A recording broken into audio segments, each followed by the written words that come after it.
Vamos começar. Bom dia.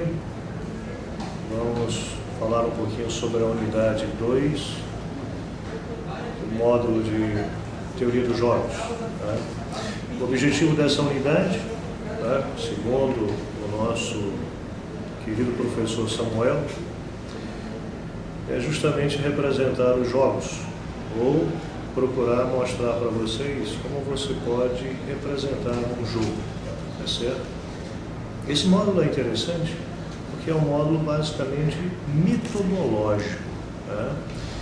Metodológico no sentido de que faz com que você aprofunde os fundamentos estudados na unidade anterior, procurando principalmente conhecer os atores, os stakeholders, que são os jogadores, né? Pessoas ou mesmo empresas, conhecendo os seus interesses, e de certa forma, dentro de um raciocínio lógico, construir, né, possíveis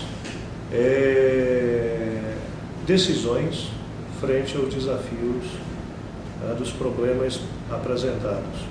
E é importante destacar que, em se tratando de um jogo, qualquer decisão que você tome, certamente irá provocar a reação dos outros jogadores. Então, mais uma vez reiterando, esse módulo, ele trata de mostrar para você metodologias pelas quais ou com as quais você pode representar um jogo.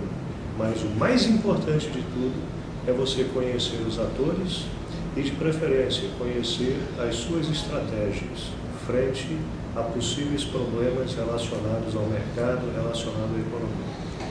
Em síntese, o que a gente quer com esse módulo é que você fique melhor qualificado para formatar, para formular problemas que envolvam questões de interação estratégica, ou seja, decisões organizacionais, tá, que possam afetar, sim, os resultados da empresa, mas que você possa representar isso de tal forma que seja de fácil compreensão, tanto para você como para as pessoas que estejam envolvidas no processo. Então a gente pode dizer até que esse módulo nos traz uma boa técnica de comunicação, tá? Logo no começo, para que você possa entender melhor a importância desta representação, digamos assim, o Samuel ele nos apresenta 3 exemplos. Um exemplo de dummy, um exemplo de cooperação ou também não cooperação e um exemplo de cartel. Só falando sobre o primeiro exemplo dele, que ele cita que uma companhia resolve diminuir o seu preço, colocando um preço abaixo do custo, ele chama atenção para um pequeno aspecto, dizendo que o seu concorrente, se acreditar nisso, e baixar o preço, pode ser que lá na frente nós tenhamos uma situação de desempate, porque ele vai ser induzido numa situação de erro e certamente terá prejuízos lá na frente. Se por um acaso ele não acreditar na situação, ou que praticou o preço baixo, poderá ter um aumento significativo da sua demanda, e isso, de certa forma, também poderá acarretar um prejuízo para o seu oponente. O importante desse exemplo é você verificar que qualquer decisão vai provocar uma interação, sim, porque o seu oponente obrigatoriamente vai ter que dar uma resposta, tá?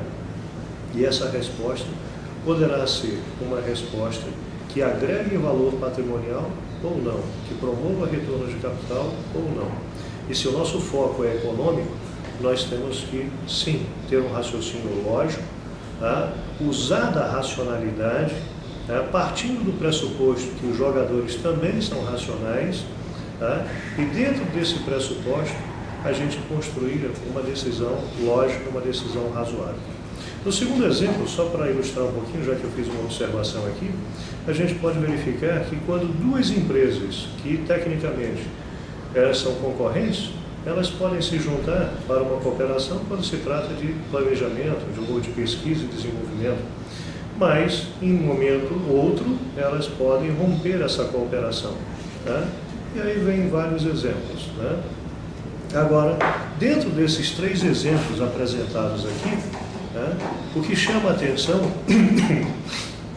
é a característica que se tem ao analisar um jogo. Ou seja, analisando todos os fatos, nós podemos observar que tudo que nós apresentamos aqui, nesse material, tudo que está escrito aqui, apresenta claramente decisões estratégicas que devem ser tomadas, tá, pelos seus atores, pelos seus jogadores, e que certamente irão influenciar, tá, a todos os resultados possíveis. Então, qualquer decisão aqui vai apresentar reflexos com os demais atores. E essas decisões, para se tornar mais fácil a compreensão, a gente parte do pressuposto que esses jogadores eles desenvolvem um comportamento racional. Portanto, as suas decisões, de certa forma, são pautadas numa lógica, né, na lógica do jogo. Por isso que na unidade anterior, a gente fez questão de ressaltar o quê? Veja que nós estamos trabalhando numa concepção lógica. Tá? Se eu tiver algum dos atores, algum dos jogadores que tenha uma condição de valor, né, que faz com que ele desenvolva uma outra percepção para a gestão do seu negócio, então a gente pode ter o jogo prejudicado. Então, por isso que eu destaquei sempre, desde o início, né, que você pode jogar, mas procure conhecer bem os atores, os jogadores e a regra do jogo, para que o fundamento de racionalidade possa ser mantido como condição para um jogo bem jogado. Tá? Dando continuidade, tá, o Samuel aqui apresenta como você deve trabalhar a modelagem de um jogo. Modelagem não é nada mais, nada menos do que uma maneira formal para que você apresente o jogo. Tá? Ou seja, é justamente o que você precisa fazer para descrever toda a situação de cenário dos seus jogadores, do seu perfil, analisar as suas estratégias, tá? Os seus objetivos e as possibilidades de ganho que esses jogadores podem obter com as suas estratégias, bem como suas limitações. Tá certo? Então, cada jogo, de uma certa forma, possui um conjunto, tá, de estratégias. E quanto mais jogadores estiverem jogando, tá, certamente mais estratégias nós precisaremos vislumbrar, nós precisaremos ficar atentos para que possamos analisar os seus efeitos, os seus resultados. Tá certo? E aí, dentro do processo de modelagem, tá, ele apresenta aqui o modelo matricial, tá, que aí a gente volta às bases lá da matemática, né?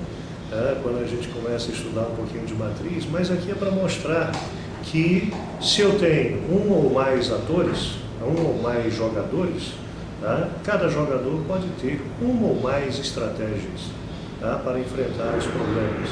Então, dentro dessa ótica, nós podemos mapear essas estratégias e começar a fazer uma simulação dos possíveis resultados, dos possíveis benefícios que cada um desses atores poderá obter à medida que adote a estratégia em questão.